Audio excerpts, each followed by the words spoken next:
सम्राट किशमिश की ज़िंदगी है खतरे में, फंस चुके हैं बहुत बड़ी मुसीबत में। तो धाकड़ बीरा के आने वाले एपिसोड में आप सबको देखने को मिलने वाला है कि सम्राट डॉक्टर के पास तक पहुंच जाता है और अपनी किशमिश का जो ट्रीटमेंट है वो भी एक तरह से चेकअप जो होता है वो करवा लेता है। और पीछे पीछे दादी जो है वो भी वहीं हॉस्पिटल तक पहुंच जाती है। लेकिन बदकिस्मती दोनों की कि दोनों ही एक दूसरे से मिल नहीं पाते। डॉक्टर साहब बताते हैं कि तुम्हारी बहन के कान ठीक हो सकते हैं, लेकिन अगर कोई बड़ा तुम्हारे साथ आया है तो मैं उससे बात करना चाहता हूँ। लेकिन फ़ोन जब करता है सम्राट दादी को, तो दादी वो फ़ोन नहीं उठाती है, क्योंकि उन्हें ऐसा लगता है कि अभी इससे ज़्यादा ज़रूरी मुझे सम्राट से मिलना है और ये तो पता नहीं किसका कॉल होगा, तो वो रिसीव नहीं कर पाता है। और तब तक वहाँ से सम्राट जो है वो निकल जाता है। और जब दादी डॉक्टर के पास जाती हैं तो वो बता देते हैं कि हाँ, इस नाम का कोई बच्चा आया तो था, लेकिन अब तो वो यहाँ से जा चुका है। तो दादी और पोता जो है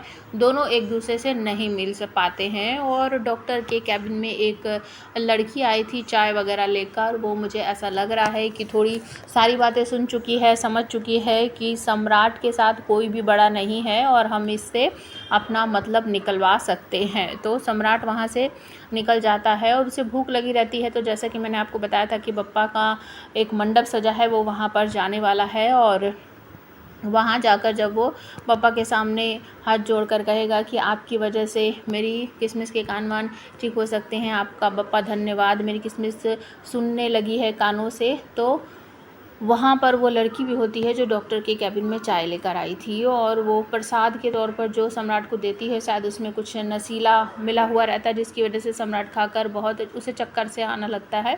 और दूसरी तरफ जो दादी हैं भंवरी देवी, उनको भी पता चलता है कि यहीं आसपास मंडप लगा हुआ है, शायद जो भी लोग भूखे हैं वो वहाँ खाना खाने के लिए जाएंगे। तो दादी भी वहाँ पर आती है, लेकिन उनकी भी बदकिस्मती ये है कि ढोल नगाड़े ये सब कुछ बज रहा है। और जब सम्राट अपनी दादी को आवाज़ लगाता है तो वो सुन नहीं पाती, काफ़ी शोर होता है।